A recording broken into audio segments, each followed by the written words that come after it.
It's your boy DJ B. Lee, coming from the 614, repping that up, no matter what the zip code, on the Tattoo Shop Radio. You did? I knew you. Welcome back to Healing with Miss Peggy.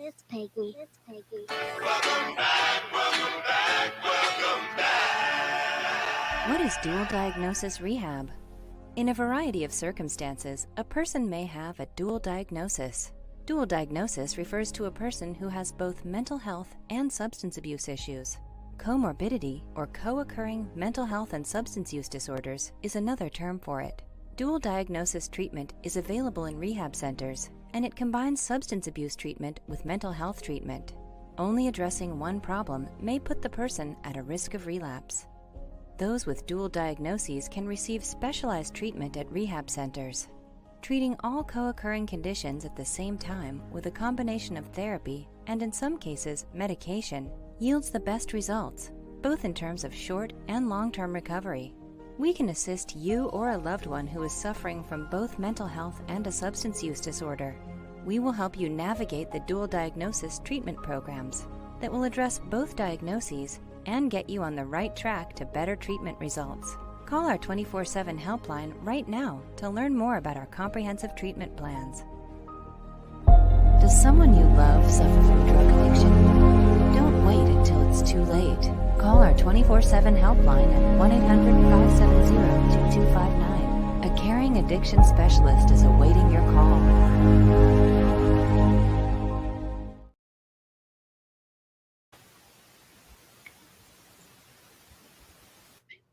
Wow, I really did. According to the Centers for Disease Control, autism affects an estimated 1 in 54 children in the United States. You've probably heard a lot of thoughts and ideas about autism, but here's an overview of what we know. Autism spectrum disorder, or ASD, is a neurodevelopmental disorder that affects a person's social and communication abilities. Persons with ASD also have areas of strong interest and sometimes have repetitive behavior and sensory sensitivities. Autism is sometimes associated with strengths in the areas of visual memory, music, art, math, and science, but each person with ASD is unique. Autism is a spectrum disorder and varies significantly from person to person. Some people with ASD may require significant support in their daily lives, while others may need less support, and some live entirely independently. Changes in brain development associated with autism begin during the prenatal period. These changes are associated with differences in genetics. It is possible to diagnose ASD when a child is between 18 and 24 months of age.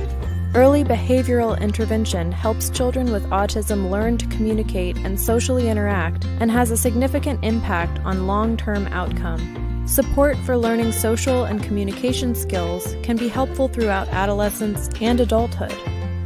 People with autism sometimes have other conditions, such as higher rates of sleep disorders, ADHD, anxiety, depression, and gastrointestinal issues. Treating these co-occurring conditions can make a big difference. As adults, people on the autism spectrum can become employed and contribute in important ways to society. The world is a better place if the qualities of people who are neurodiverse are accepted and valued. The Duke Center for Autism and Brain Development provides state-of-the-art, interdisciplinary clinical care, conducts cutting-edge research, trains the next generation of scientists, and advocates for public policies to help ensure people with autism reach their full potential.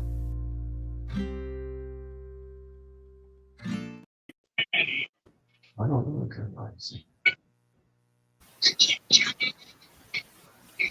Welcome back.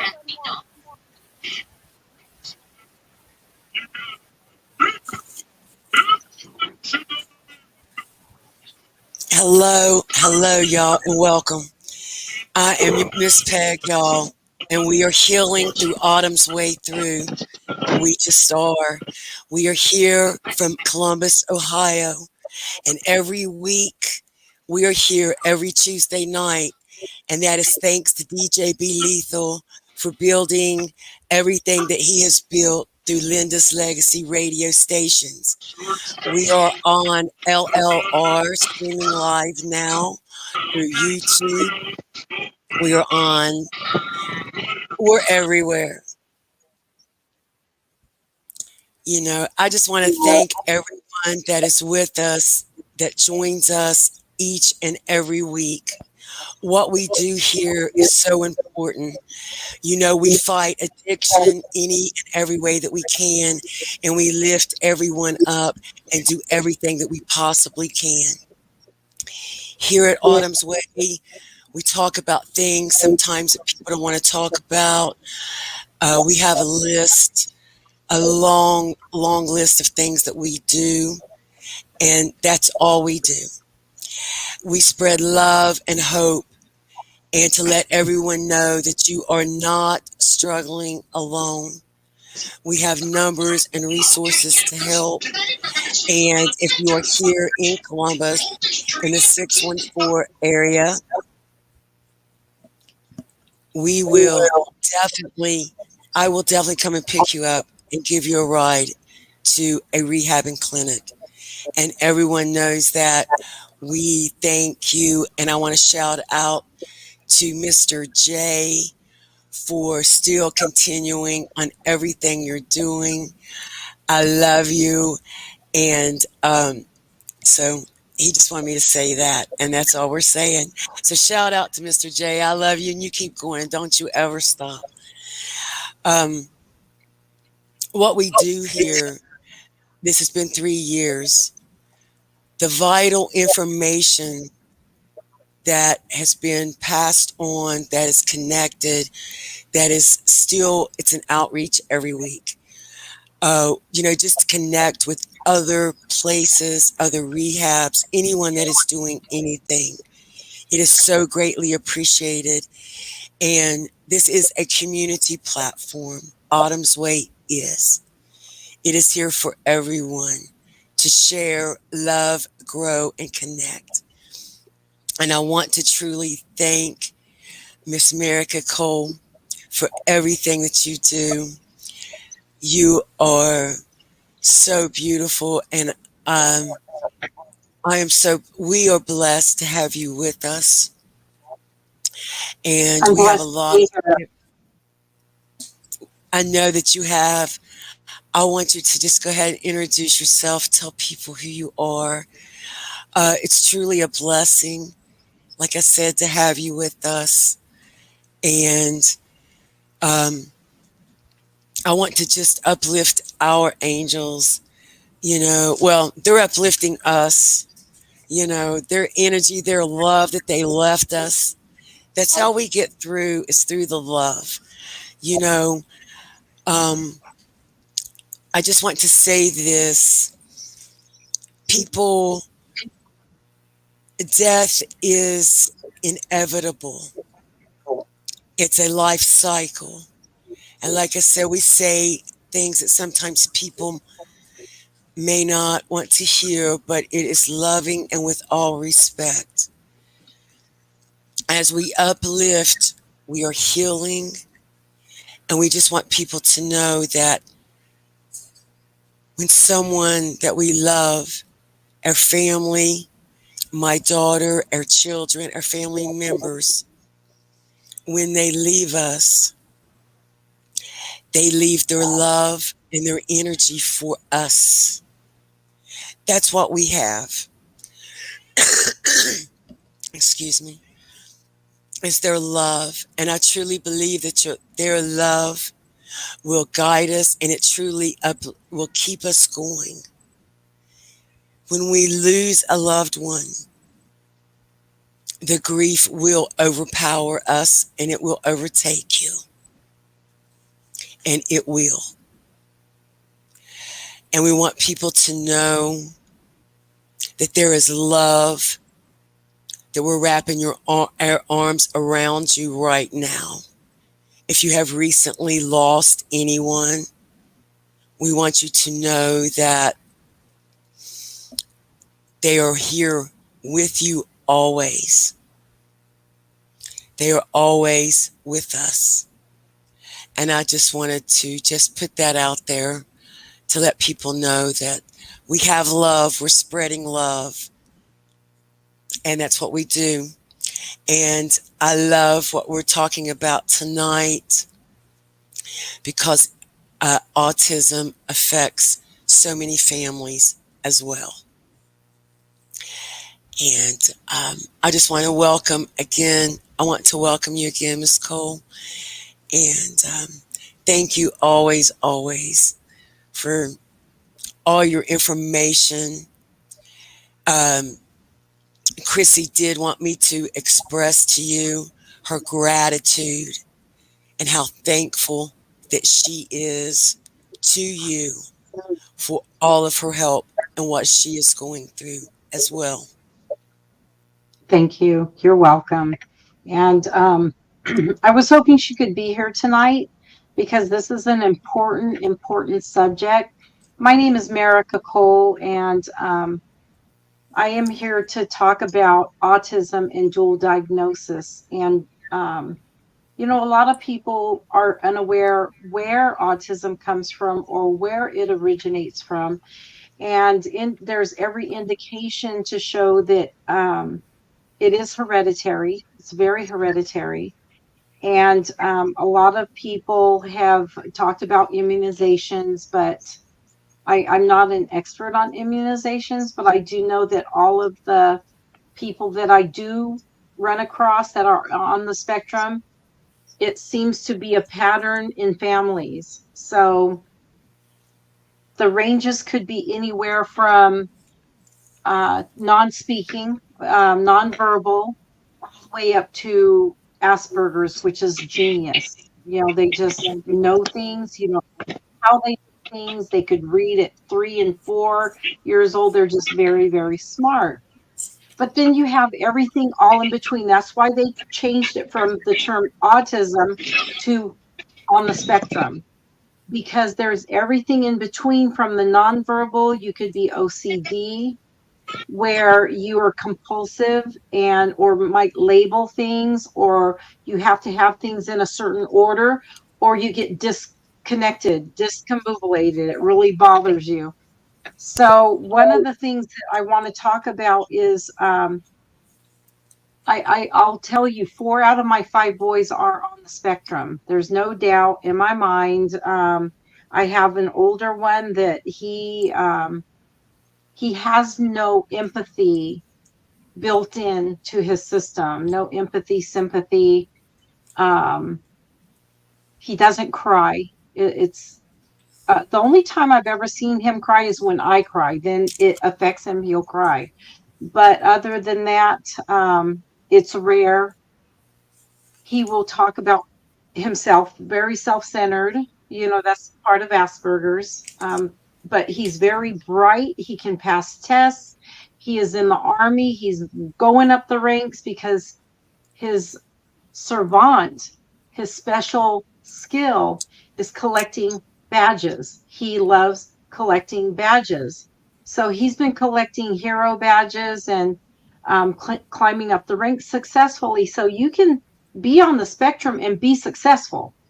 Yeah, don't get me wrong. It is it's a specialty. And that's why I tell parents that your child is not misbehaving. He's just misunderstood. They're just wired different, and it's okay to be different.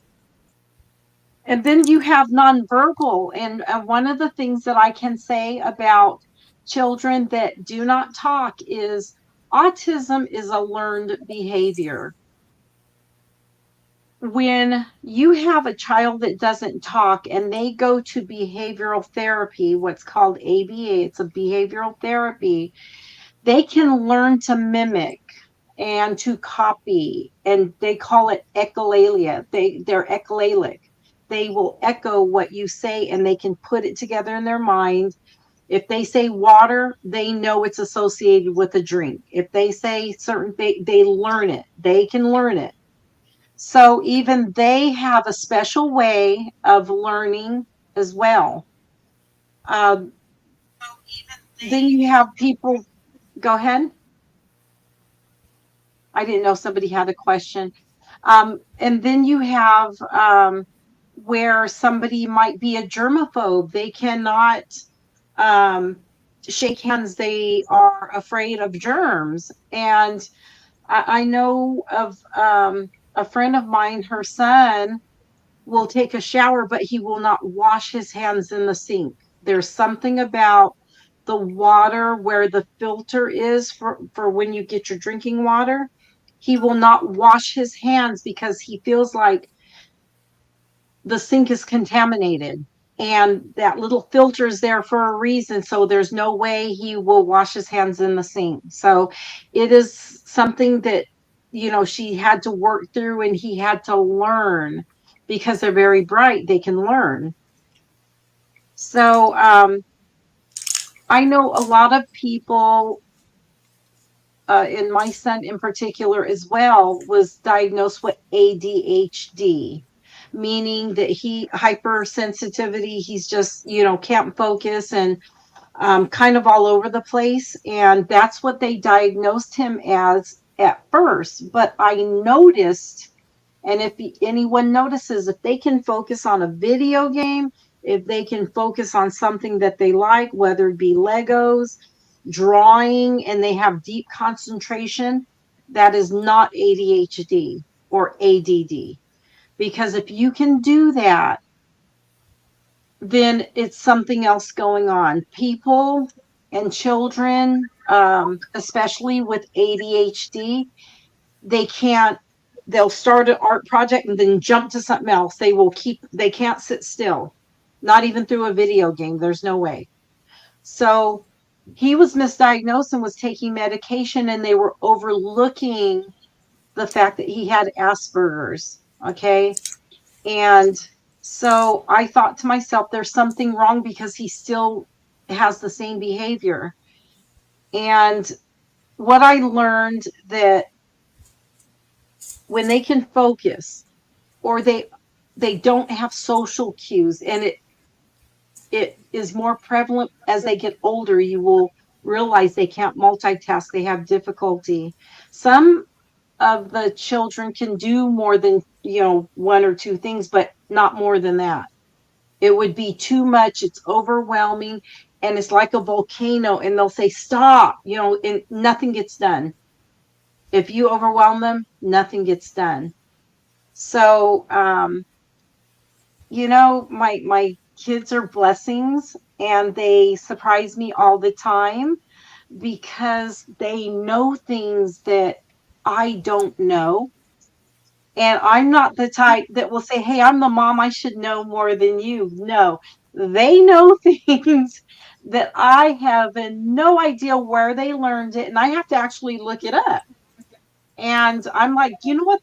He's right.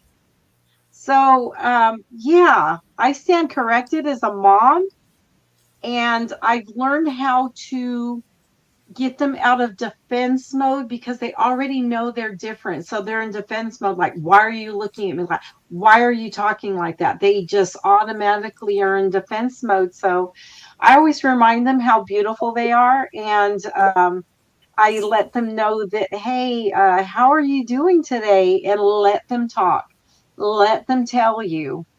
And if you want them to do something for you, all you have to do is ask, and they will do it. But if you tell them, it's not going to get done. I've learned that the hard way. I would just say, hey, you're always so good at cleaning your room. Do you think you can do that? And that's what they'll do. They're like, yeah, I can do that. And I was very surprised how important communication is with them. So that's a nutshell in my experience with 4 out of my 5 boys that are on the spectrum, but in very different ways. Do you have any questions, Miss Peggy? Miss Cole, that is so much great knowledge. Um,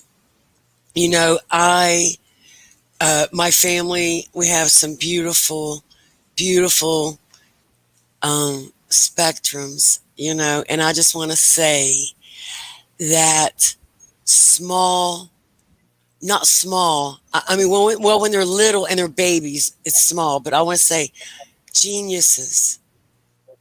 And as they grow, I'm just telling you, professors, doctors, you never know, musicians, um, doctors, nurses. It Artists. is, yes, I'm telling you, it is absolutely phenomenal of the intelligence, you know, and that's why I think that this is so, so, so important. Misdiagnosis, dual diagnosis, there's so much that is misunderstood. So many doctors, because you only get so many minutes with a doctor. And if you're really not really pushing, they don't really do an explicit tests and studies and talk to the person, do blood work, and absolutely know that person. So many are so misdiagnosed. And Yes. I think that's why some of the medications that are giving, like you said, one person feels one way and when they see things one way. We see things another. Everyone sees things. Everyone has a perception. And there is so much that people deal with. There's so many things, the way they see things. So there is different levels of many levels of autism, many levels of ADHD, many levels of Asperger's. There's many levels, and there is so much medication is passed out, I think, so quickly. Yes. Not, it is a very good thing, because some people suffer from nightmares. Some people don't sleep. Some people, it's all they do is sleep. So certain medications affect each and every one differently. And it's just so important, I think, that everything, all the videos that we've played tonight, it was so important. Right. That, And the one of the things to remember is that growing up, the child will feel different. And one of the things that somebody that is on the spectrum, what they want to do is fit in. And they will do silly things. They'll do things that we call misbehaving. And they'll do things to just try to please people, just to be liked. And one of the things that I can tell you is that my son just wanted to make friends and keep friends. And that's very difficult if you're a little bit awkward or if you have all this knowledge in your head and nobody understands you.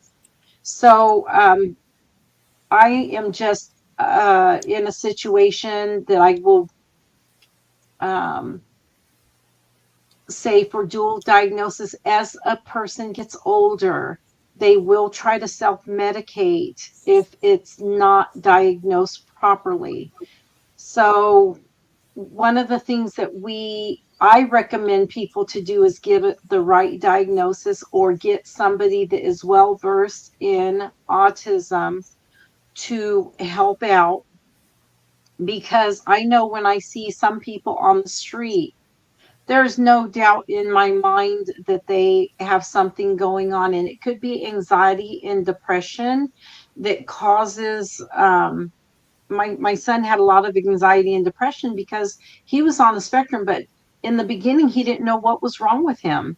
So when we see addiction on the street or we see people looking, they're not sure why they keep repetitively doing the same thing. And this is why people do go in and out of rehabilitation or rehab because they're not looking at maybe this person needs the mental help that's causing them to use, which I'm telling you, there's not enough dual diagnosis centers that address mental health and a substance use disorder or an addiction. So I agree with that one, 100%. Even in our city, we do have a lot of rehabs, but as when people are arrested, they go before the judge. The judge, I very seldom see, unless it's a drug court situation for some of the prostitution cases, unless it's drug court, they only offer maybe rehab in those cases. Okay, these ladies may be struggling with other issues as well. The judge does not offer, um,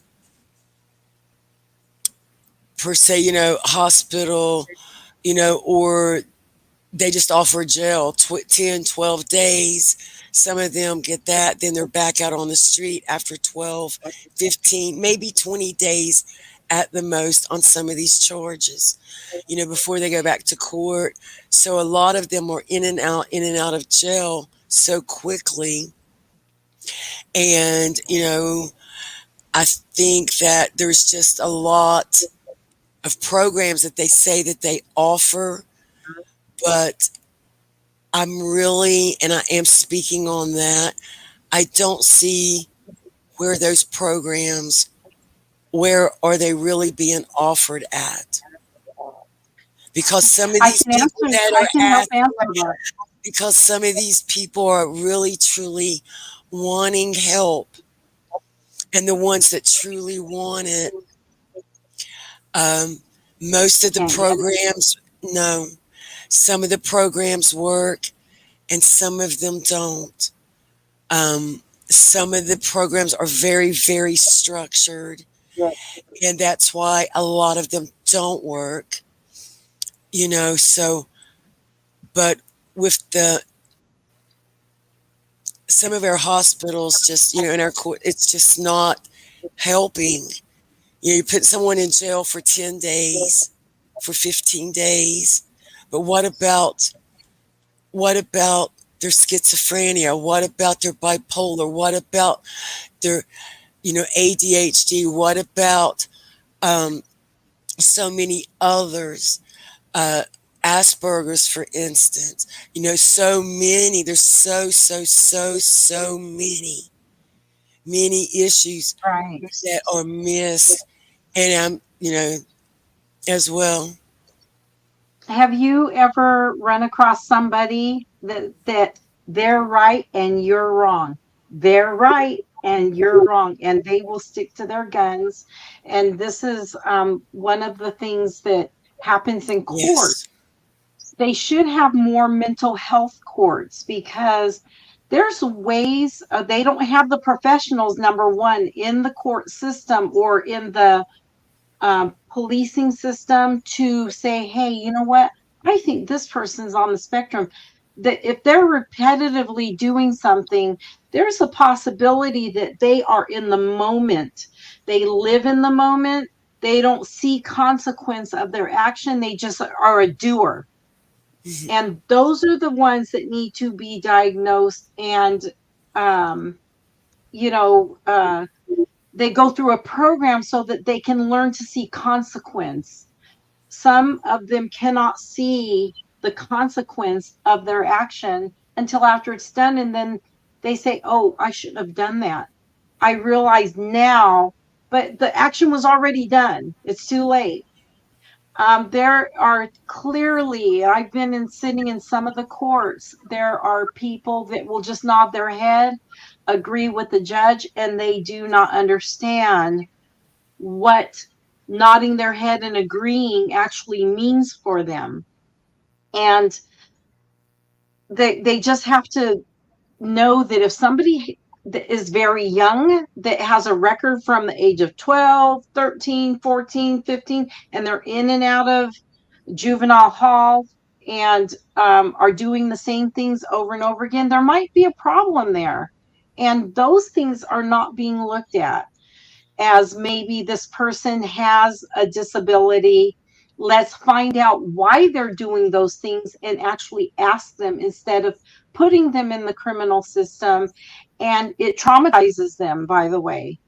If you are on the spectrum and you are going through something in your head that nobody understands, not even that person, and they're thrown into a legal system where they could be beat up, where they could be picked on, they're already picked on. It causes trauma, additional trauma, and they wonder why people on the streets. There are some people that are combative. There are some people that just want to keep to themselves. There are some people that just will do anything to keep friends on the street. I see all kinds of people that have a mental health disorder, and they have a substance use disorder. They use because they're trying to feel normal, and then with their sometimes the drug causes schizophrenia. So it works hand in hand, and the courts are not looking at this situation. And the programs that are available, and it's pretty sad, you have to have a certain kind of insurance, or you have to have, some people don't qualify for Medi-Cal. And I think that if you have a disability, they should automatically qualify, that should automatically qualify a person. And there's a lot of stopping blocks, but the federal money that comes in for these programs, and you've got to agree with this, a lot of the money gets misspent. It's not spent correctly. It's not going to the right sources. And part of the problem is they don't understand it. They don't understand what's needed. I've gone to the mayor, Gerald Steinberg, in California, and I said, how do you get rid of the homeless situation if you're not looking at their mental health? And if you know that they may have a mental health problem that could cause them to use, and here you have people that are homeless, they probably lost their job because of substance use disorder, and nothing's being addressed.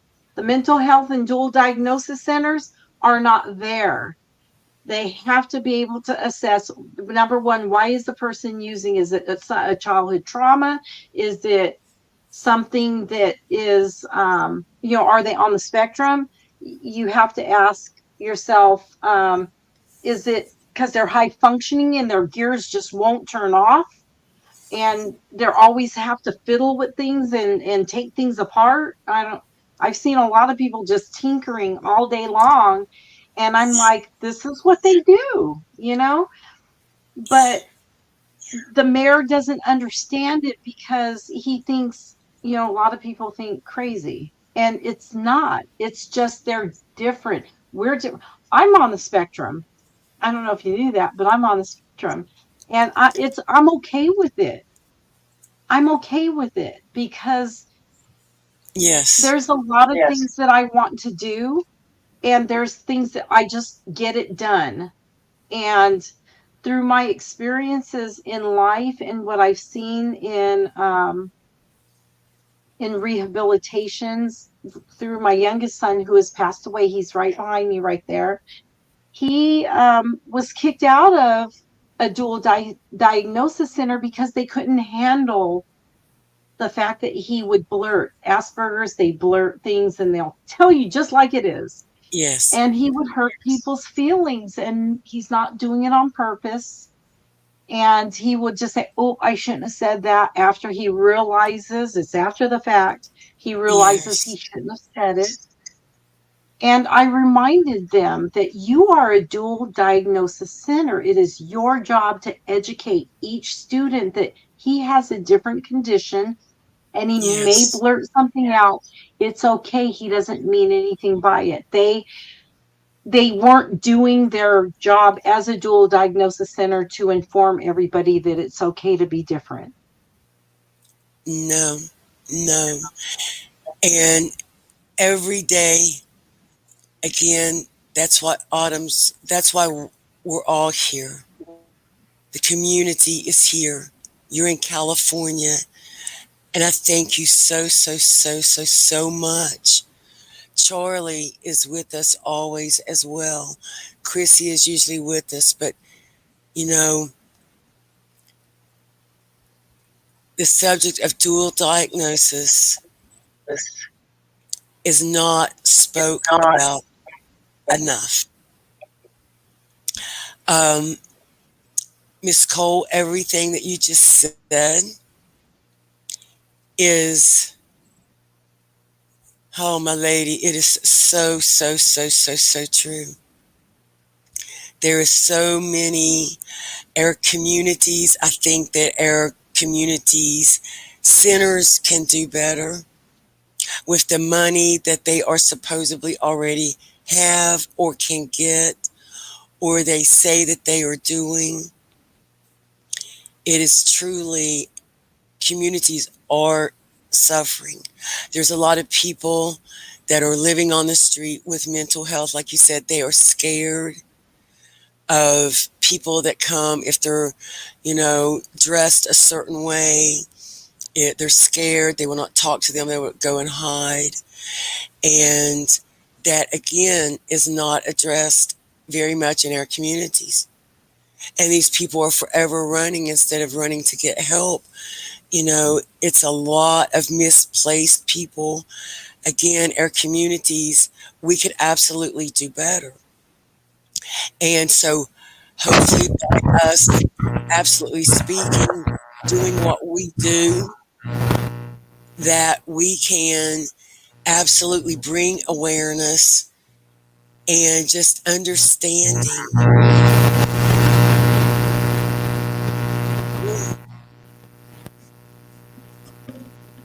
I'm not for sure.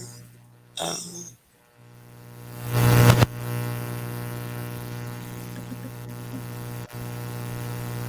Someone has a lot of.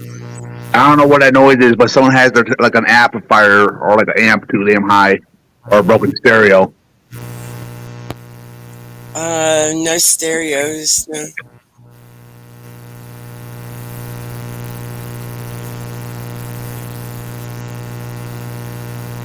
I'm gonna log on out, man. I can't hear nothing.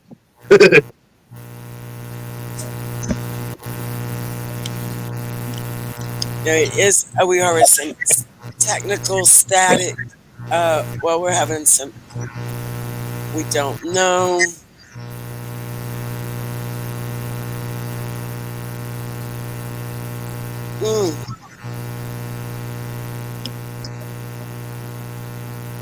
I'm muted, so it's not me. Is it when I'm talking?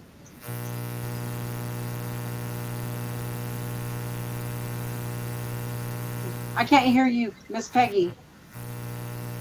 Oh, okay, am I muted? Yeah. I just want to make sure it wasn't me. No, it's I have my not. settings. No, Yeah. no, Okay. I just wanted to no, make it's sure. not. No, it's not. It's so, so, so, so, so many. We truly are.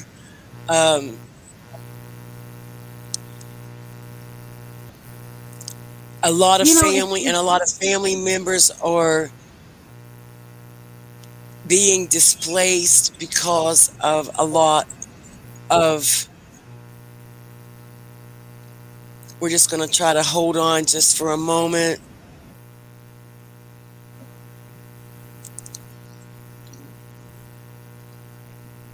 Yeah, I just think that it's easier for society to isolate people and to not deal with it. And they think that's the way to solve the problem. And it's not fair to those that are on the spectrum that they're treated like this. And from the beginning, when they start school, I think around the fourth grade is when it starts coming out, or they want to be the center of attention. When everyone's in line, they want to be out of line. When everyone is in sync, they're out of sync, and so they're poked at, they're made fun of, and the bullying starts, and it's so sad that a lot of people that I talk to, their child was bullied in school, and then the school gets mad because you remove your child out of the school because they get paid. Okay, so the public school district gets paid per child. And when a child is, I homeschooled my kids because I'm like, I'm homeschooling them because, I'd rather them be at home and rather than to be at school and bullied. And they learned a lot and they passed all the state tests because, they're on the spectrum, of course.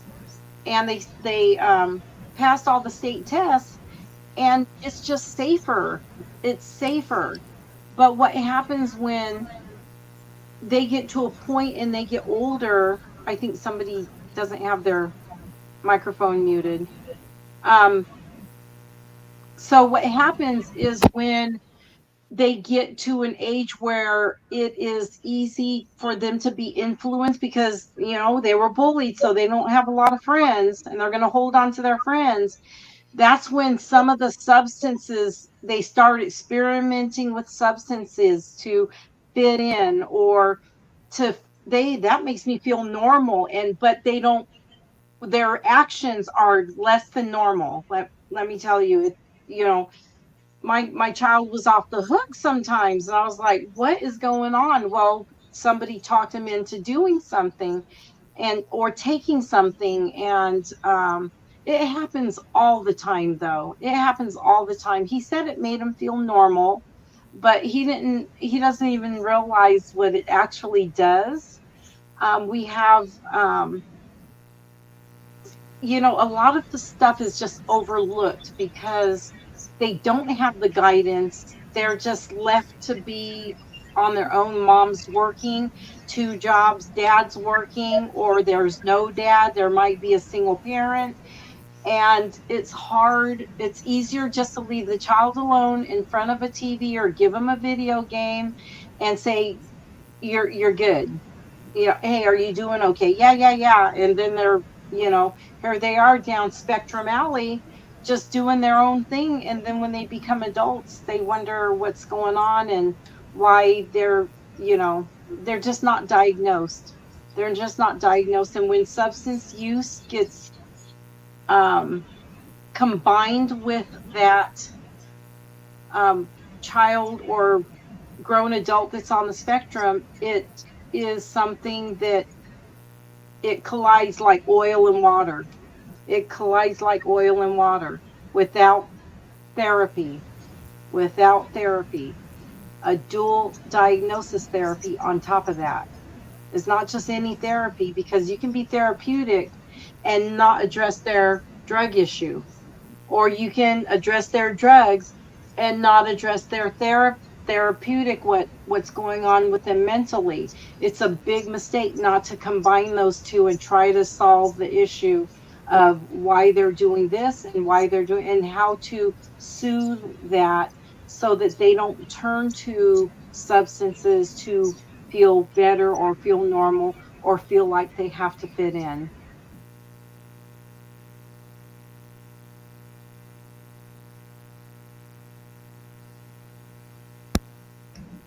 And I think that's what a lot of schools, there's a lot of bullying going on in schools. And, a lot of children, especially children that are different in any way, if they don't even wear the same, if there's not brand name clothes, there's a lot of stuff going on, and these children have to deal with a lot. And especially, if a child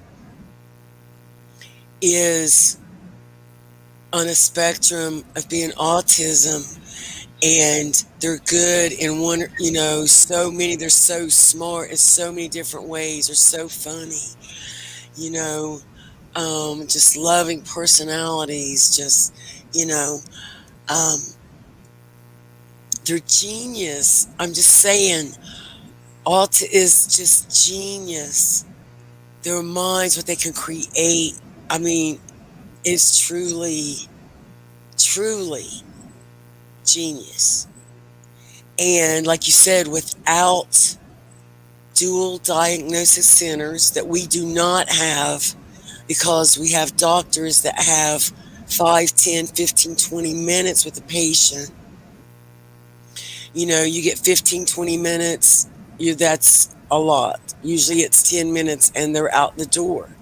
If you don't go in and ask specific questions and ask them to run certain tests, they will never be done. You know, so that's why, it is so, so, so important. We do have some mental health clinics, but again, they give you a counselor. You're there 20, 30 minutes. People are out the door. And if this medication is not working, they try this, try this, try this. But they're adding so many different medications together. It's how much research has been done to combine so many medications together as well. And that's another thing, Miss Cole, that I think that is so important that we're talking about this tonight as well, is the facilities are absolutely not. Maybe very few are prepared. Maybe there's very few that can really handle the situations, but like we just said, and you just said, they're not there. They're not there, not as an intense as we need. We have 1,000 people going to jail a day in each city and state. And we have had a gentleman on here that spent 5 years in prison. He is correctional advisors from Washington, Seattle, Washington. Shout out to Correctional Advisors, one of our sponsors as well. We thank you, Steve. He will be joining us in a week or two as well, jumping on with us as well, because he helps people when they get out of prisons. And what he said, Merica, was that when people, say that there's 500 people arrested, 250 of those people are in and out of prisons. They are not diagnosed with proper medications because of some form of mental health issue that is never prescribed medication. That is never caught. They're seen when they come in through the prison systems, and they are seeing a doctor or what have you. But as far as they can only do so much as well, I guess that's what I'm saying. They can only do so much as well. Okay, these people get out and they go right back in.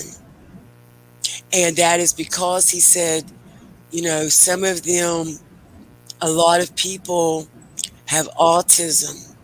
A lot of people have all kinds of different mental health issues that were never diagnosed. So they're back out, still in cars.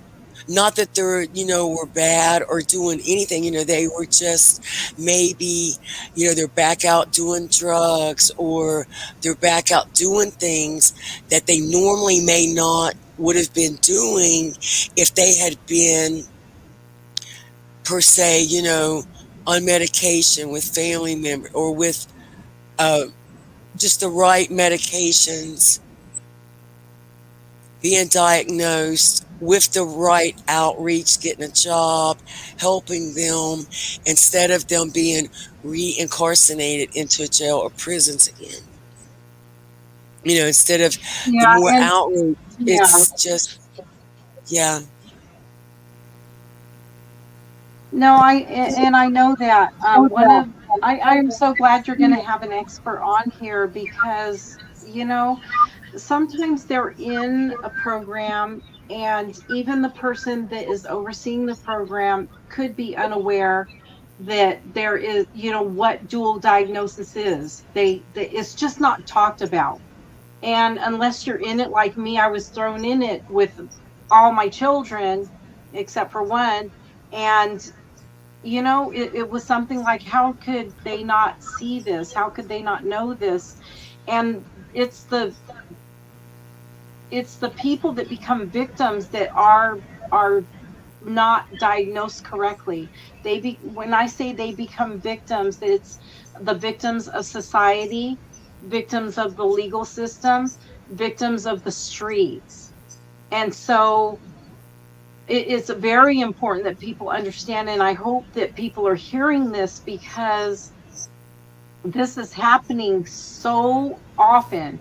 It's happening so often, and I see it. I can see it clearly, but when I address it to the mayor or anybody that's in legislature, it's like we're limited. We have limited resources. Well, you can have limited resources, but you're going to always have problems. And it is totally unfair to the person that's on the spectrum. It's totally unfair because they're not being serviced by the healthcare system, whether it's the free healthcare system or a paid healthcare system. They're not being serviced because we had healthcare and they still, they were misdiagnosed. They just don't have the skill level to understand. And if I go into, like, let's say I volunteer and I say, hey, you know what, I can help you diagnose, you know, people that are on the spectrum because I'm pretty good at it. And they'll say, but you don't have a PhD, you don't have a master's, you don't have, but you know what? I will tell you in society, and you can tell me if I'm right, experience sometimes it supersedes book smart. It's I'm telling you, it supersedes book smart. You can read a book, doesn't mean you understand what is going on. You know, you have to have someone with experience to say, but that's not what that means in your book. Exactly. And, you know, I do want to say, too, you know, there are a lot of service workers that work directly with children that have no children. They have no children at all. Most of them are not even married or have children. They have a textbook, they read it out of a textbook, and this is what protocol, and this is what they go by. That is not right. That is not, they call it right because that's the procedure. Again, this is why I love you, Merrick. This is why. Because this is what is going on in our communities. This is a big, big reason why I think that we are losing so many people to addiction. We are losing people because they have disconnected the, you know, our communities, you know, with COVID shutting down so many things and so many people feeling alone at that time, you know, that time period, 2 years, you know, not really being able, limited contact, that will affect a lot of people's mental health. You know, they didn't even want family members to even go spend Christmas with your own family members the first year of COVID. I don't know if anyone remembers that, but when the first year, they didn't even want, you know, don't go visit. I mean, this is to the point of, again, I'm getting back to the vaccines, Miss Cole. When they are administering vaccines again, you know, the vaccines are supposed to prevent certain conditions. Okay, the vaccines, when we give our children as little, we have read, everyone reads, and as you were speaking when we first started tonight, uh, sometimes they say giving certain vaccines at certain ages can and may cause, that is things that they put on the information before you vaccinate the children. But how many of them are effective, when it really, really comes down to this? And when they want to give this so willingly and pay people for so much things, but yet we don't have time to sit here with our child and let's diagnose them because they're not sleeping. They're not sleeping. They're up for a day, or they go into a room, they have a meltdown. Where's the help for that? Where is the time for that? They have time for them to stand before a judge in front of a courtroom, for them to judge them for prison or this or that. But where was the doctor when they can plainly see that this person is having a mental breakdown in front of them?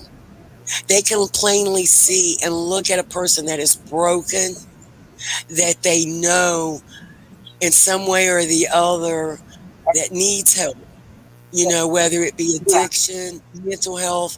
If a judge, they see that, a judge has the right to instruct them to hospitals, then jail. We have facilities for that. Well, where is the rest of that, though? That's another thing with the mental health is not enough. And they want to say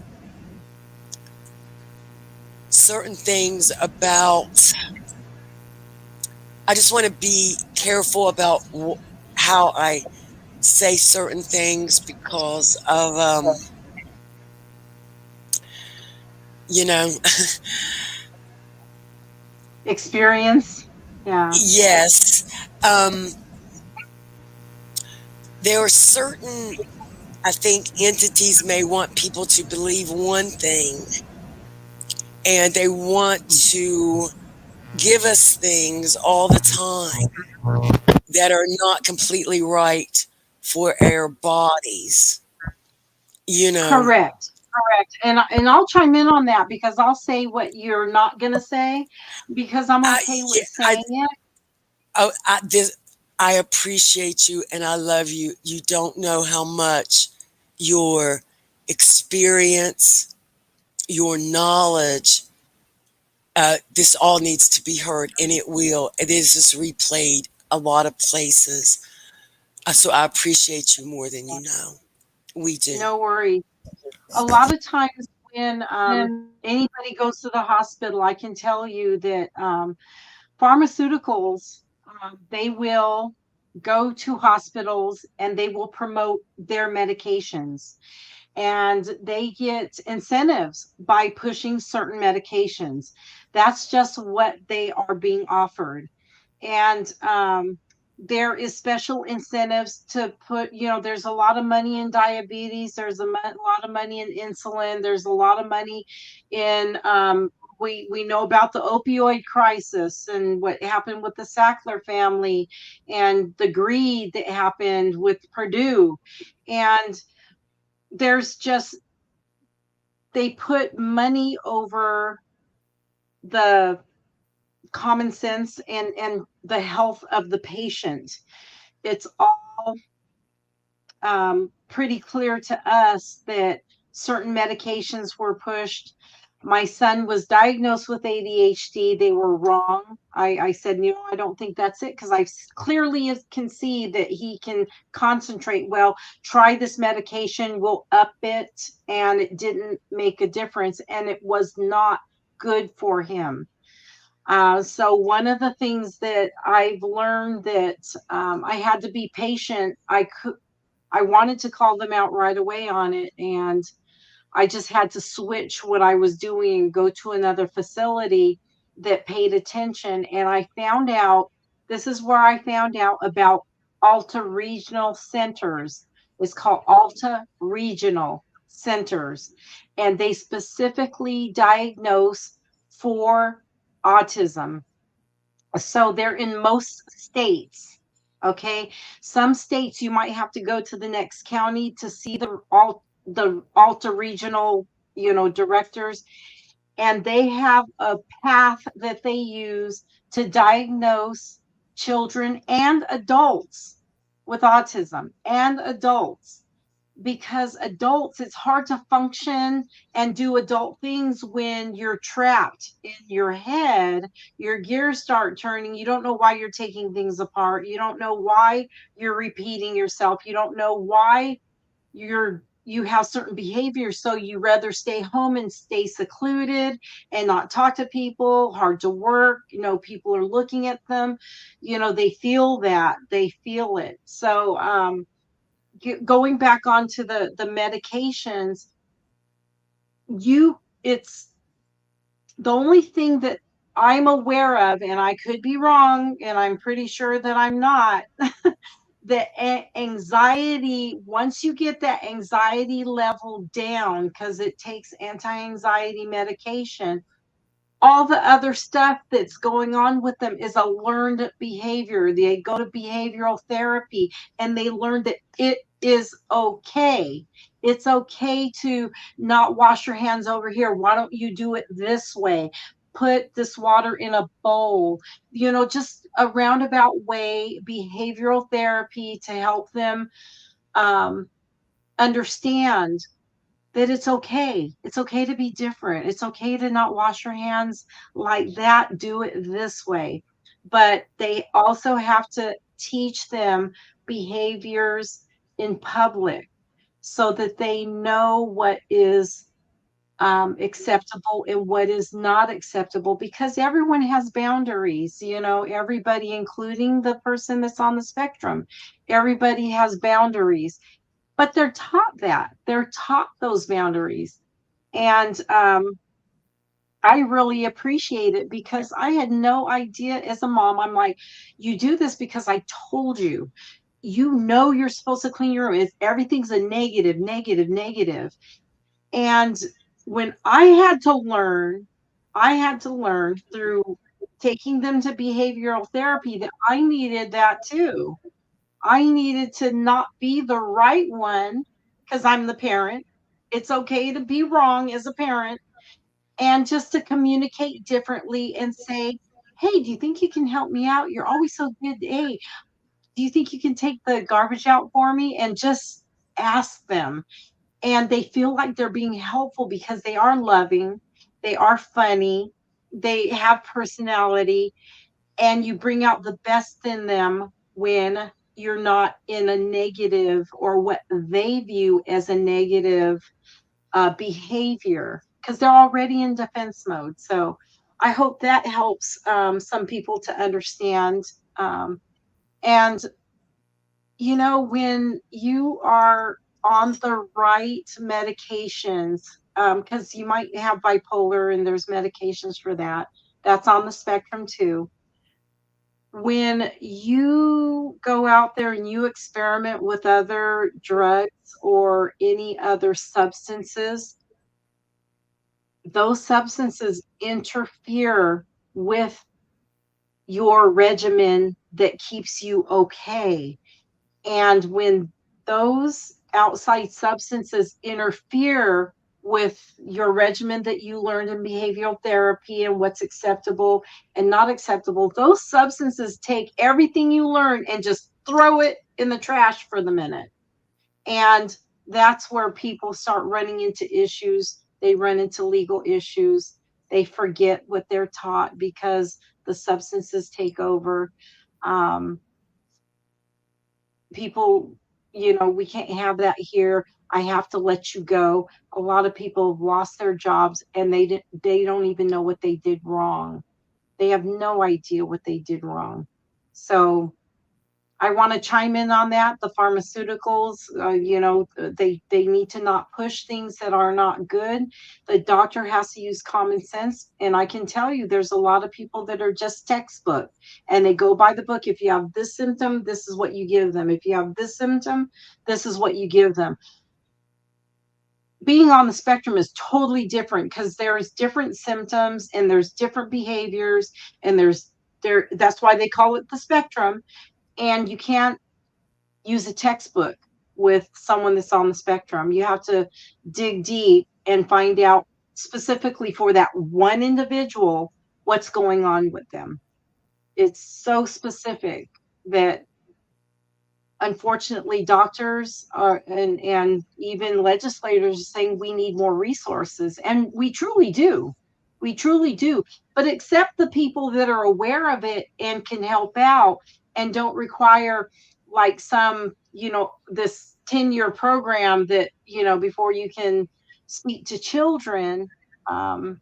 It's just not. Take the resources as you can get it. Take the resources if it's helpful. I specifically was talking to a lady that I've been helping, and her son was in and out of the system since he was about 12. And they never questioned why is he coming back the same month, sometime in the same month, sometimes every other month or every third month. He developed a record, what we call a record, like law enforcement looking like, whoa, this guy has a rap sheet. But it's the same behaviors, it's the same things. He's off the hook. Just talking to the parents, they didn't know anything about dual diagnosis. They had no idea about the spectrum. They just thought you need help. But the big question is, what help is out there? And you touched on it, Miss Peggy, that it's limited resources out there. We don't know. They talk about it all the time, but when you go to get those services, it's so difficult to get in. It's so difficult to get a diagnosis. It's like they need to cut all the red tape and let people in and be diagnosed with professionals that know what they're doing. Yes, with clinical psychologists, psychiatric doctors, without them taking an hour, 2 hours with a patient, without them sitting there looking at their blood work, seeing what their DNAs, because, it can be, like you said, it could be like, genetically, it is something within, and that with research that if the right medications are administered. Look, we have geniuses. They are geniuses. For instance, my niece, I truly want everyone to uplift her as well because, after us losing Autumn in 2012, Jamie, my niece, she has called in, or I would not have said her first name, but she has called in and spoke, told her whole story of everything last year. So when she was small, before she went to kindergarten, she knew her first grade. She knew her times tables up to 12. Okay. That's how smart she was. So intelligent. Well, because she has three older brothers and sisters, plus Misty and Autumn. So they all used to play school. She was so smart. She's so intelligent. She'd go to school. She would never, ever be quiet, never sit down, disrupt the class, just do her work. All of her work is done. Everything was done correct. She would making straight A's. But because of her behavior, people would say something to him. She would just tell them to shut up. some people, if they would push her or trip her, she would turn around and just punch them. She would get expelled. I mean, she would literally like physically like attack them. Um, she just was anything. Someone would say something to her. She didn't care who or how big, male or female. She was, you know, would not, she was just like that. As time has went It's on, called, yeah. as times went on, she is now 34. She has been in and out of prison twice. She spent 2 years at a time, not jail, we're saying prison, twice. She's had a child that she's pretty, gave back to the father, which is a good thing. Nothing bad about that. But she has been was put on medication at an early age. The teacher said they just could not absolutely deal with her because she just wouldn't sit down. But the medications, like I said, from first grade, I think, it really affected her later on in life. She struggles with addiction very bad. She is now on fentanyl. I beg, plead with her to go to rehabs. She's like, oh, Aunt Peggy, she knows every rehab there is. She has been to quite a few. After prison, she got out, was in a halfway house. Of course, they offered many things, but, she was diagnosed with a few mental, like ADHD, different things, but she was going to college making straight A's. You're talking about an intelligent person that is on, the doctors, and her behavior is a lot sometimes, but it's like she truly needs help. And we just don't, God bless my sister-in-law that's passed away now, but we also spoke with the doctors about her and the medications that she took and has taken. Now, since the drug use that she has, she needs heart medication she doesn't take. So, I do worry, wish her the best.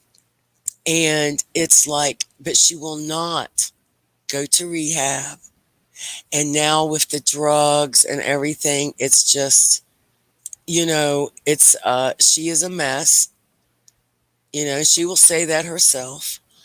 I truly just wish her all the best that I possibly can. But I told her I call and check on her every couple of weeks when I don't see her on social media.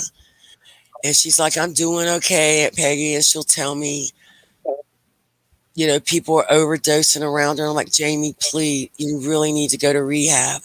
She's like, I'm not going. It's like a jail. It's this, it's that. There's too It's way structured. too structured. Yeah.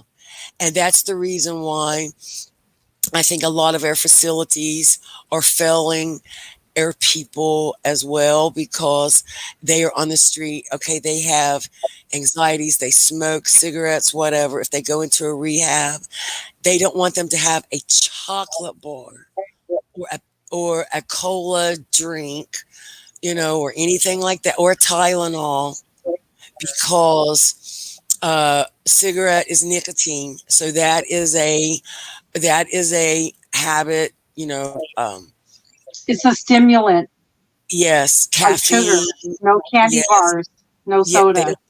yes, none of that. So some of these rehabs does not work because of that. We do have a lot of rehabs here in Ohio that you can bring all your snacks, snack cakes, pops, soda, whatever you want to bring with you. Um, you know, that type things. If you smoke, there is facilities that will allow that because they understand. But there's a few of them. Okay, there's not a whole lot of them that allow that at the facilities. So Right. again, we have multi-billion-dollar facilities that are absolutely just failing so many of our youth, our mothers, our fathers.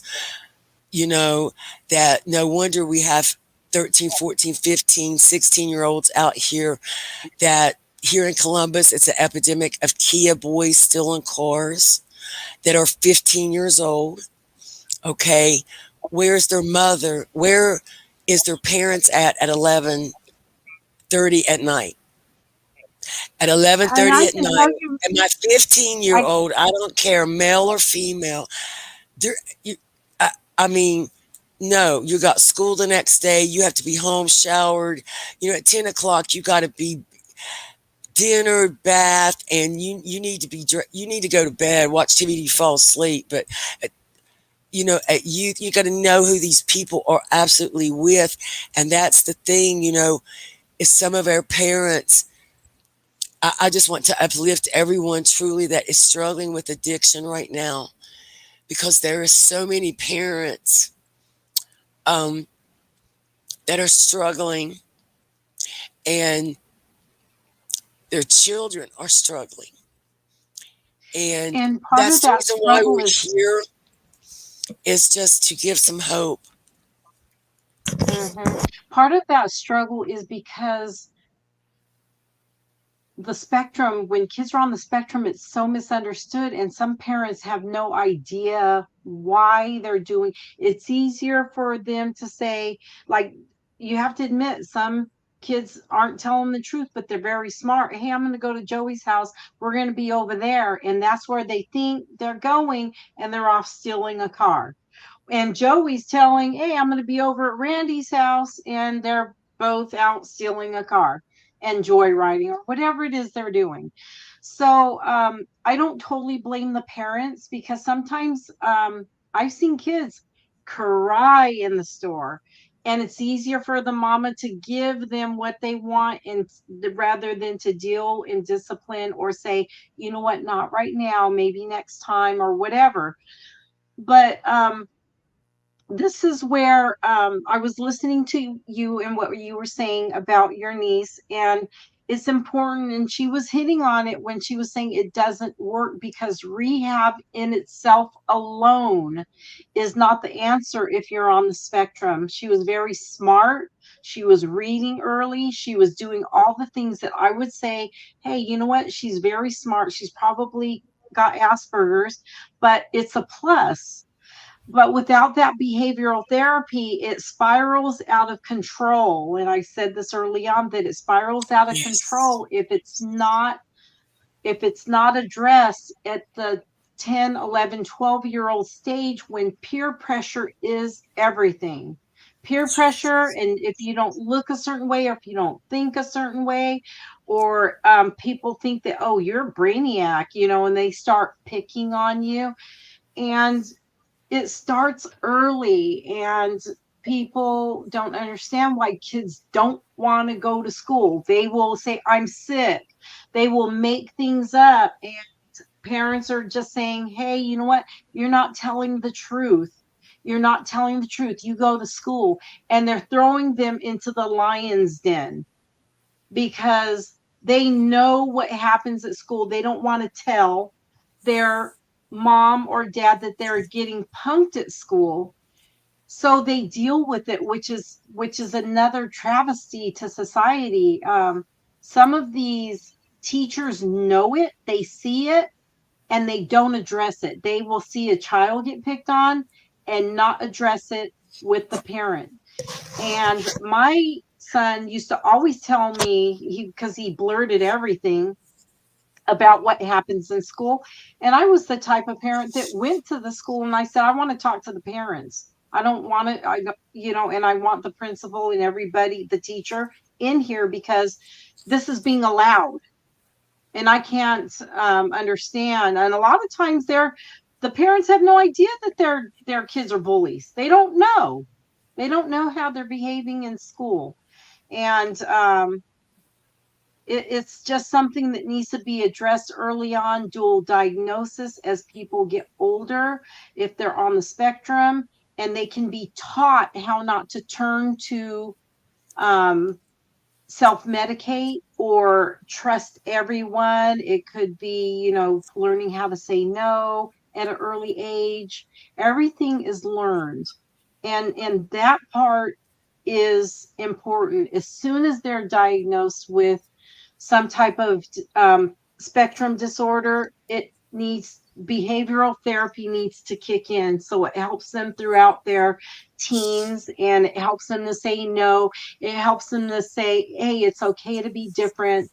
So, not to have that inward stress. Talk to your parents, tell them what's going on in school. Hey, it's okay to be homeschooled.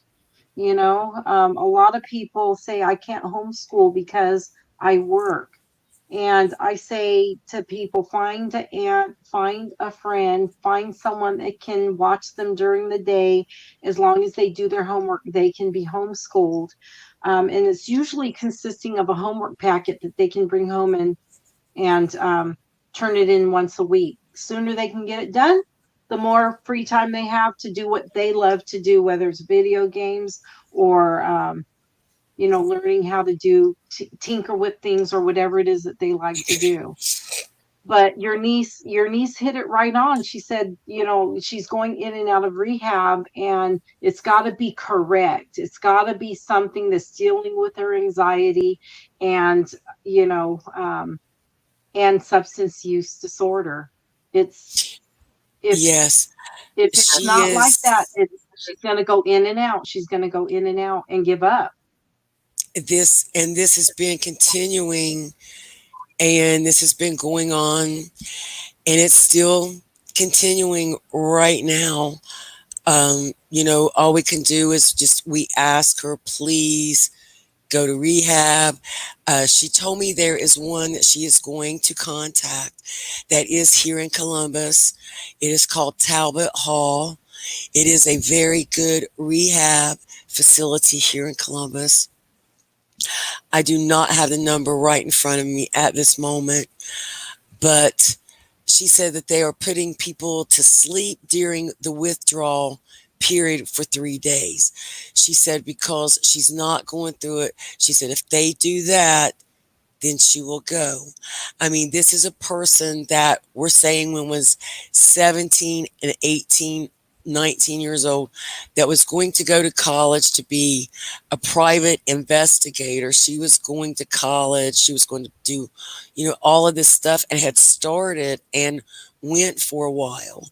And then she met this boy, and then, well, that went all of that, But she was doing very well, at different points in her life. She has. And then when the drugs came, it just seems that she has been like this, and um, it's just been ongoing. And she just keeps continuing talking about the different rehabs and what works and what's not working.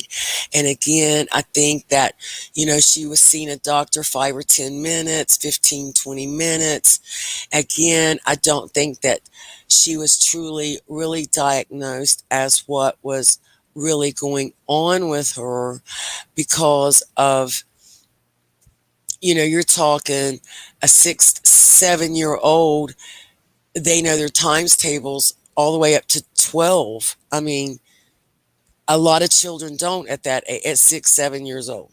They just don't know the times table, like I that. know my oldest son, when he was 4, he was reading the encyclopedia. And I'm like, That is what are you awesome. That is, doing? He had yeah. his head in the encyclopedia, and he would be reading, and I'm like, this there, I just couldn't explain it. But I did send you a link to the best dual diagnosis inpatient in Ohio, specifically for co-occurring treatments.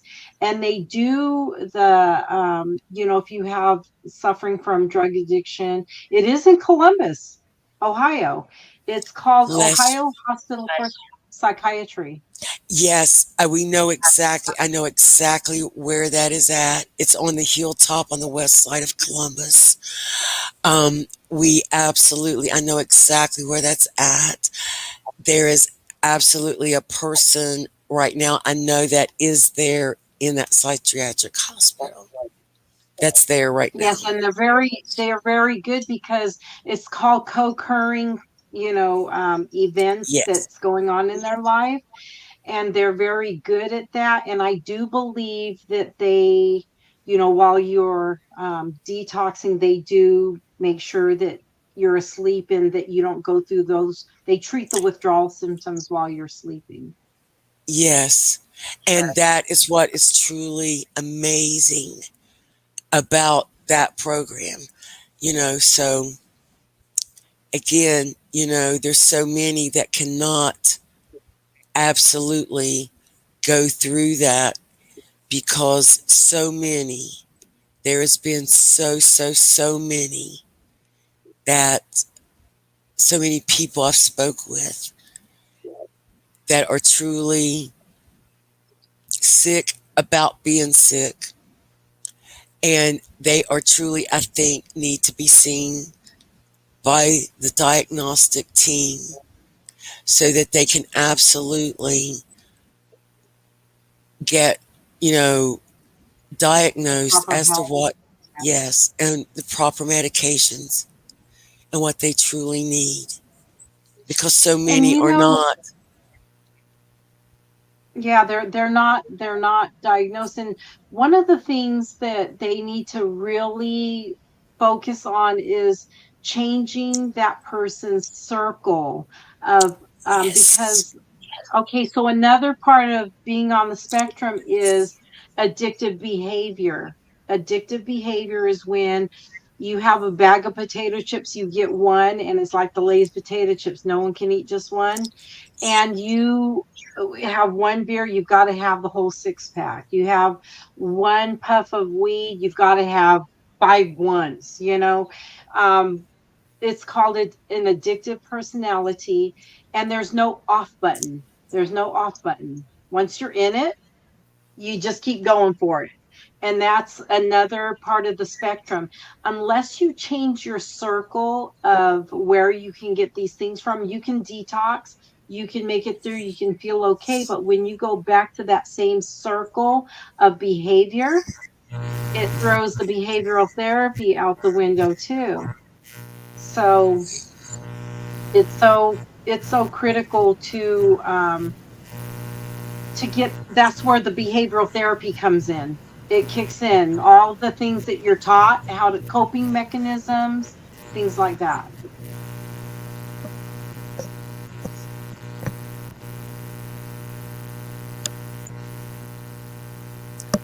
yes, it truly, truly does. And I think we're going to break for station Yes, identification. yes, we are. It's your boy DJ B. Coming from the 6-1, repping that on. No matter what the zip code. On the tattoo shop.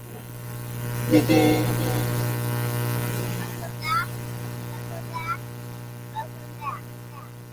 Welcome back to Healing with Miss Peggy.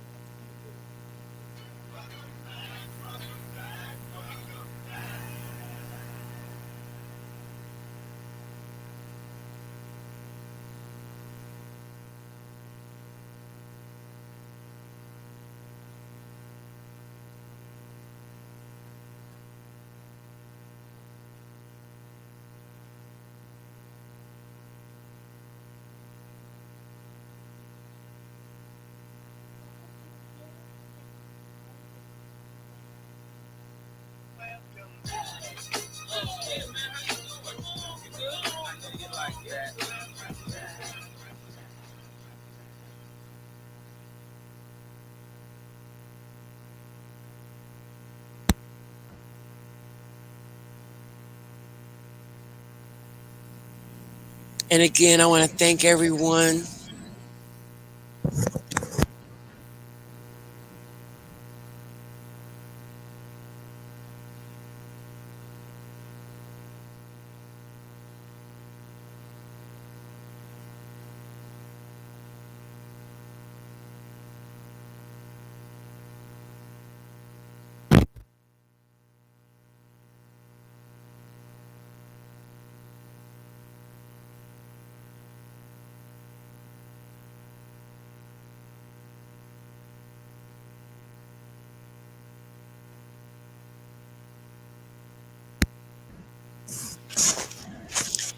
and we are here, and we truly want to thank everyone for always joining us. We want to thank, we truly miss America Cole from California for joining us tonight, and always all this great information. Uh, America, can you please tell people, where they can find you and the help that you offer? Um, you are so phenomenal, and truly want to thank you for all of your help. You know, for everything that you do.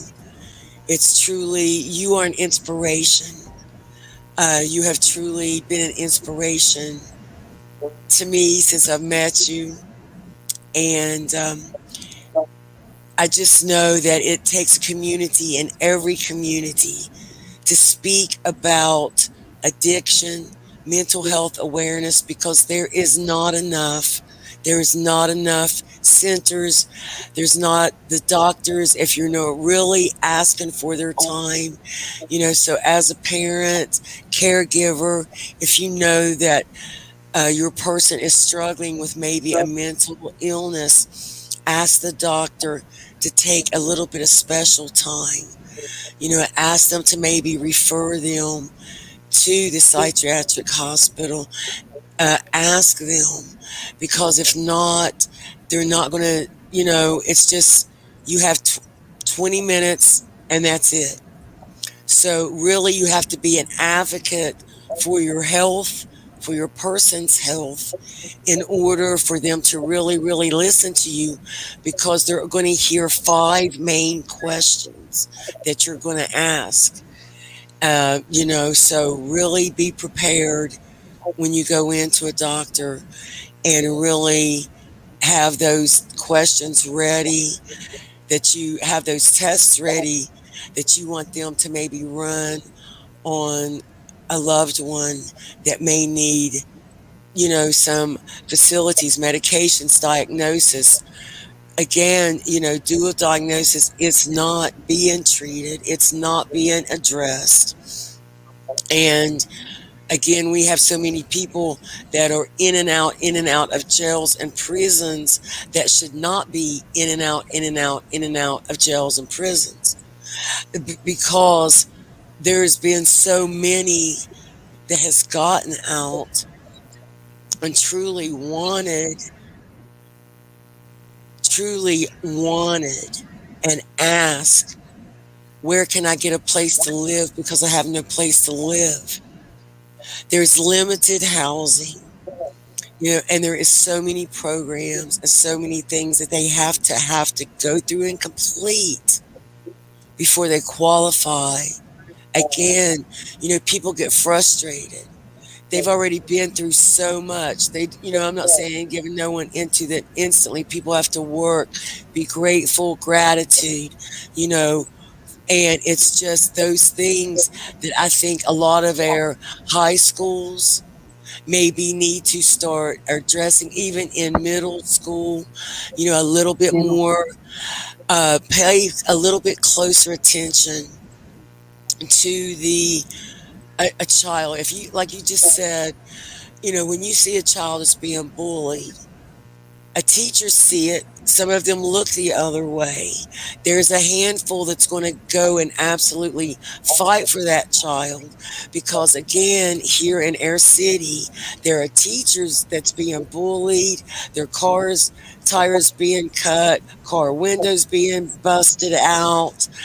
Uh, the teacher has been cut. There's been so much. And again, that has to be, there's mental illnesses that are going on.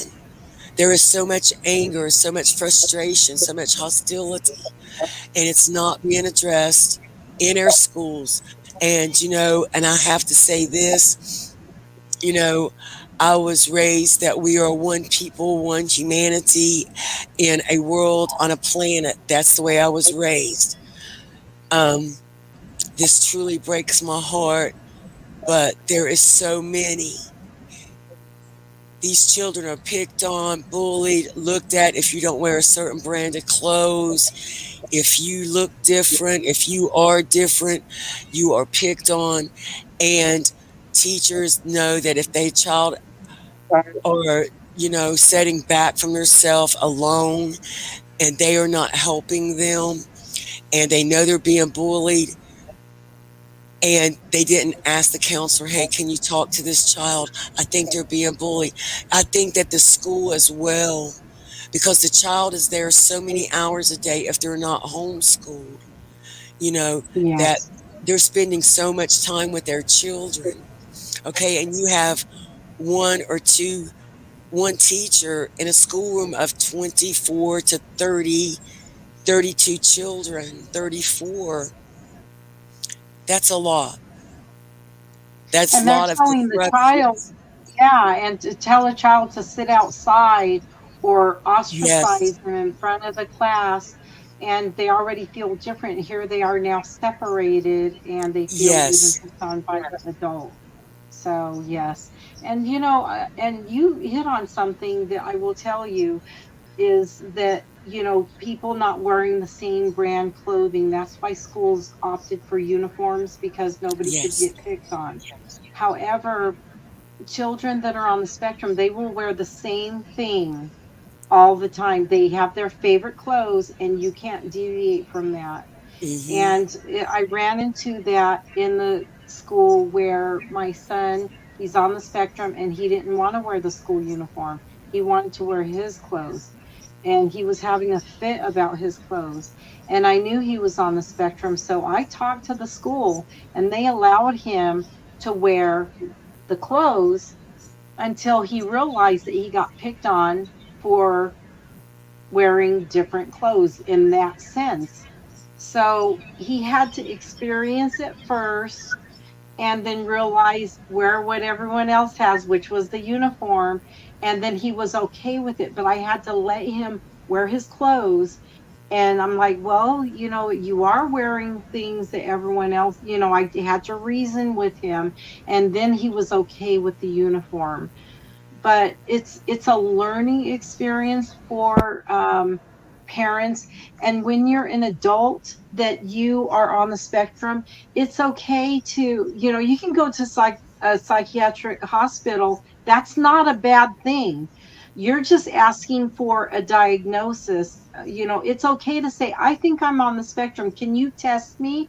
And it's a series, Miss Peggy, a series of questions, and it is a series of math. It's a series of certain things that narrow down what part of the spectrum you're on. Um, a blood test will not indicate if you're on the spectrum. It'll tell you if you have deficiencies in maybe magnesium that helps with your cognitive behavior and stuff like that. But um, going to just any psychiatric hospital is not going to do any good unless they're a dual diagnosis psychiatric hospital, which the one in Columbus is a dual co-occurring, uh, they call it concurrence when you have two things going on, um, psychiatric hospital. And they need to work on the word psychiatric because that always gives people the feeling that they're crazy, and it's not. They just haven't picked the right wording. But that's where you need to go. Hey, I think I'm on the spectrum. I have a hard time socializing. Can you test me? I'd like to go into behavioral therapy. Behavioral therapy was a godsend for my son. um, it's things that he learned that never he would never have processed in his head without the help. So I'm telling people that if you're an adult and you are, have to have your labels turned one way, or it's difficult for you to live with roommates, it's difficult for you to keep friends, or if it's difficult for you to stay into a relationship, go get tested, because you know what? Once you address those issues, all that is gravy. It goes away, and you can deal with living with people and learning what to say and not say, and learning how to clean up after yourself and what people may not like and or care for. It's all learned. It's all learned. Just like we all learned how to tie our shoes, we all learned how to do certain things at certain ages. You're just doing it in adulthood. You're learning things about people, you're learning things about yourself that you didn't even know that was going on. So it's okay. It's okay for an adult to say, hey, you know what, I think there's something going on here. Let me go get that checked, and that way I can feel like, I don't have to keep trying to fit in. And I think that's where your niece is at, just trying to fit in, getting back out, and just trying to fit in. Yes, she is completely, um, at times, she has been violent. At times, she has been suicidal, especially, because my brother, which is their father, and their mother both has passed away. My nephew was with my brother. Well, he woke up to my brother being passed away, and they were on a cruise, and so being there, my nephew I know deals with post traumatic stress from that situation, you know, um, the the daughter, I mean, has truly, or the niece, it's just always been an argument with them when they were growing up. As they got older, having two or three different Thanksgivings because, there's some kind of an issue, or she may want to beat someone up, or, the cops were called. It was just those type things that, you know, it's like you need your medication. Truly, because when she was suicidal, we absolutely called the hospital here to come and get her. It's called Christ Hospital. I think it's in Dayton or Cincinnati. And they came and got her and absolutely took her up there. She was there for 35, maybe 45 days. And when she came back, absolutely on medication, that she was absolutely so happy, so aware of what was going on around her, her personal hygiene, every day take a shower, doing her hair. She never has wore makeup, so that was never a thing, but just always taking care of her. She got back to who she was. She wasn't out trying to do stuff. By 10:30, she was asleep, woke up, wanting to help, and being the person that we know that she is. And so, um, she just quit taking the medication one day. She said, I don't want it.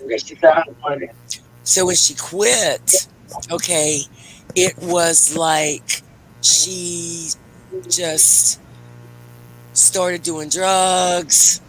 She went out, in and out of jail, in and out of prison, and then now again, still doing and will not go get help. Wow. And it's like she totally forgot how she felt when she felt wonderful. But what Yes. it goes down to is sometimes, and a lot of times, people think that the medication is poisoning them. They Yes. do hear voices and they feel like Yes. they're being poisoned.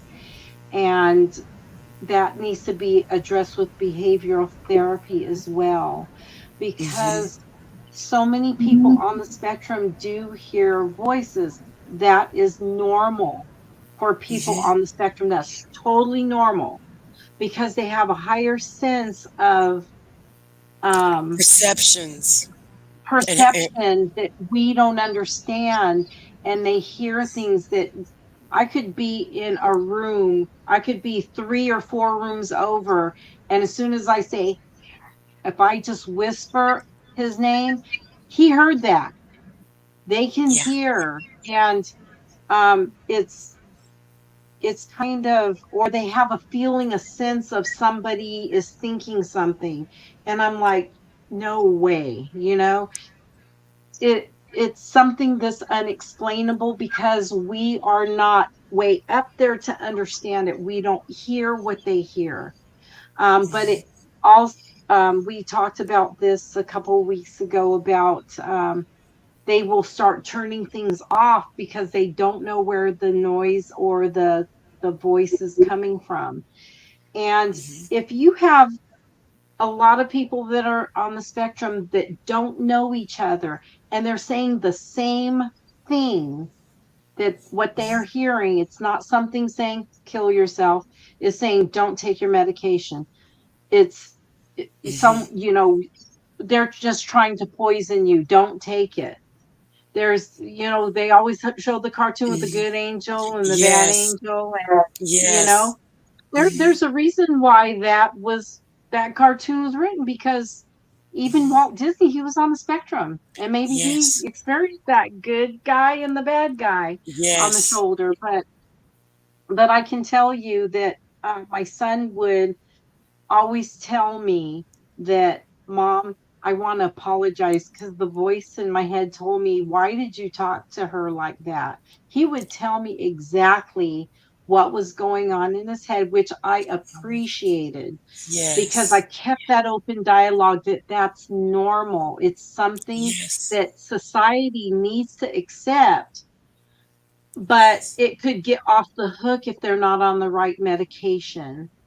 The medication can help quiet it down, and some people it does go away, and some people it just quiets down where it's manageable.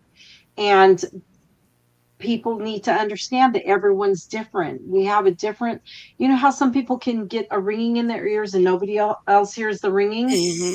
Same similar thing, except it's actually telling them something good.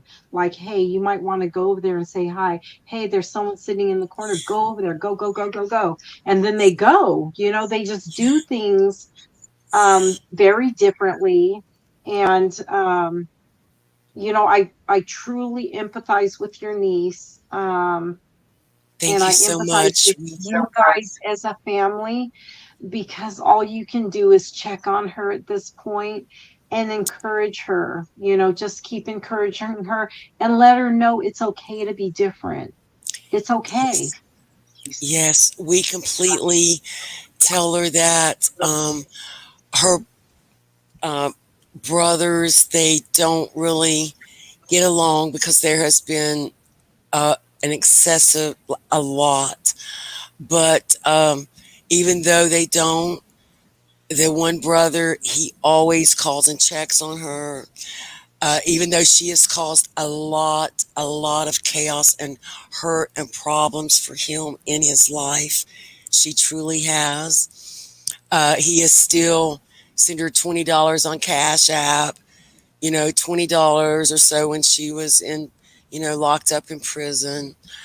Even though she had done all of these things that were He loves just, her. he Yeah. loves her. He still loves her as and so, because that's what they were always taught. No matter what, the world is so cold. Love each other, because one day that's all you're going to have is each other, in a sense of the way the world is, the way people are, you just, we lose so many. And when all of your family members pass away, you know, then that's who you have left. So love them, take care of them, nurture those relationships sometimes that are broken. Those are very important sometimes, to mend what you can, do what you can. We do Right. encourage her as much as we can. But again, um, she's 2 or 3 hours and just continues. So we just wish her and hope that she goes. But and as everyone, anyone again that is struggling with any addiction, any mental illness, if you even think that you may even have one, like America said, please go ask the doctor, like she said, it's questions, different things to look at, and they will help you. But anyone, please, if you know someone that is struggling, if you know someone that is being bullied, please say something. Please help them. Please reach out maybe to a teacher, a family member, or someone that may help them, because you may be help saving their life, their children's life. And that's all we're here is just trying to show and share love and let people again know that they're not alone. And again, I thank DJ Be Lethal so much for creating Linda's legacy. For the phone call that I got, said, Miss Peg, what are you doing? Well, Jerry, I don't, DJ Be Lethal, I don't know. And so here we are 3 years later in our third year of speaking about addiction, raising awareness, talking about domestic violence, talking about any and everything that we can, because there is so much that our communities just are not getting. There's so many funds that are being misplaced, that like with our harm reduction, that helps with the Narcan, the testing strips, with as much things that as they do. They were granted $1 million. A lot of that money was not given to their office. So again, there are so many things that we do speak on. And dual diagnosis, it is just not spoke about enough. And it's so critical to understand. Family members need to understand, because also it's easy to get bullied within families. And it's Yes, it important not is. to laugh at the person that has that disability or just shun them in any way, shape, or form, because it's a form of bullying as well. Yes, it is. Yes, it truly, truly is. You know, um, there is just so much and so many that are lost. Um, and we just ask everyone, please uplift everyone that you know, anyone that you know that is struggling, please call and check on them. Um, if you can just take a case of water down to the um, community little drop off place, please do that as well. We have a lot of community boxes in our cities around different areas, parts of town. Any supplies of baby wipes, you can put those in baggies if you possibly can, so that people can just get those clean supplies. It's greatly and it's needed, and it is appreciated by the homeless, because again, a lot of them are scared to go and get help. So please reach out to them. Please check on them. Um, please be safe. Do not go into homeless camps alone. That is very, very, very dangerous. Please go with an organization, a church that is already affiliated. Go with harm reduction or teams that are out there on the street. That is very important as well. America, would you like to let people know where they can find you, so that any services that you can offer to help as well? And again, you are so greatly appreciated. Um, just everything that you speak on, your knowledge, you you're phenomenal. We are just blessed to be here, in your presence, for you to just share everything you have shared with us. You are greatly Yes, appreciated. thank you so much. And speaking of phenomenal, DJ Be Lethal, thank you so much for this platform, Miss Peggy, for offering this platform. You've been doing it for 3 years. An amazing, amazing team. I couldn't be more blessed to be with people. She says, I'm phenomenal. I'm phenomenal with everybody in combination, because this is stuff that needs to be told. And you can find me on Facebook. My name is right there on the screen. Merica Cole. Go ahead and find me on Facebook. You can message me anytime. I will reach out. I can help you find a dual diagnosis center. I can help you find help. Even, we talk about fentanyl with drug induced homicide. I help people get cases opened, because when people are found on the street and they have been poisoned by fentanyl, sometimes it is a crime and sometimes it is something that somebody's given them. They didn't even know they were taking. So druginducedhomicide.org, you can donate to that. And you can find me on Facebook.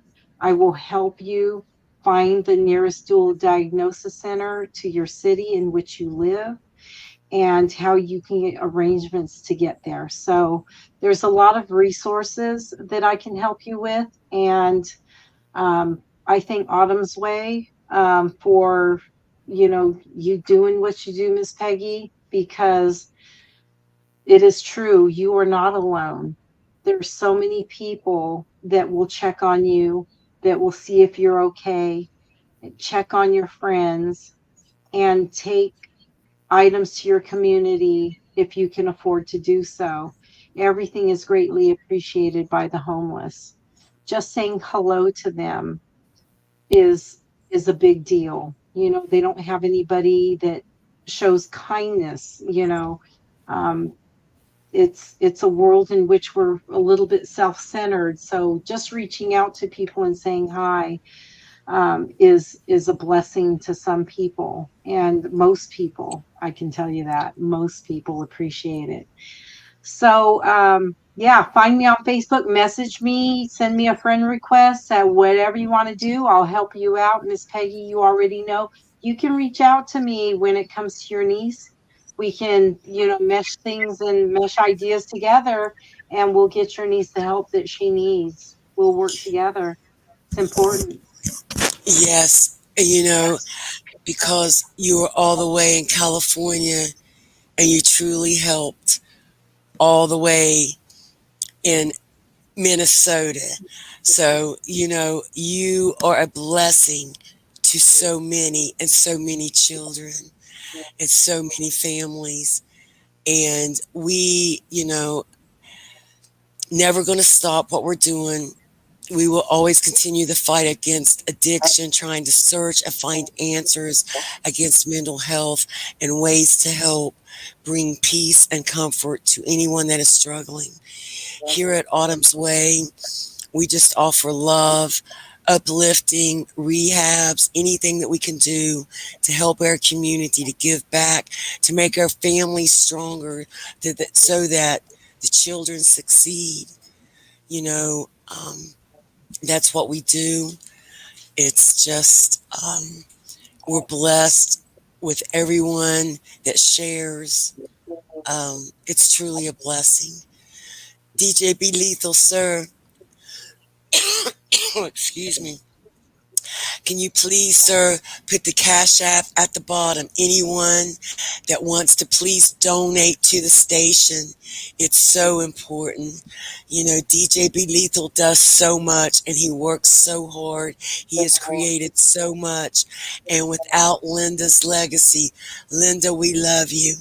That is DJ Cash App, signed DJ Be Lethal, LLC Cash App to support. It is running at the bottom. You will see the show played. It will be in different groups and everywhere. But again, I want to thank everyone. DJ Be Lethal, we thank you so much. Shout out to Rain Tree. I love you forever. I want to shout out to my Misty, my Steffi. I want to lift up Jen, Chrissy, everyone, Big C, Nikki, You know, our autumn, we are sending out autumn angel hugs and love to anyone that needs some love. We thank you. We love y'all. And we will see y'all right here again next Tuesday night.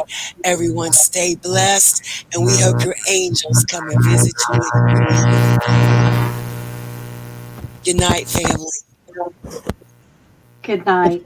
DJ B. Lee, coming from the 614, repping that O, no matter what the zip code, on the Tattoo Shop Radio. You did, I know you could.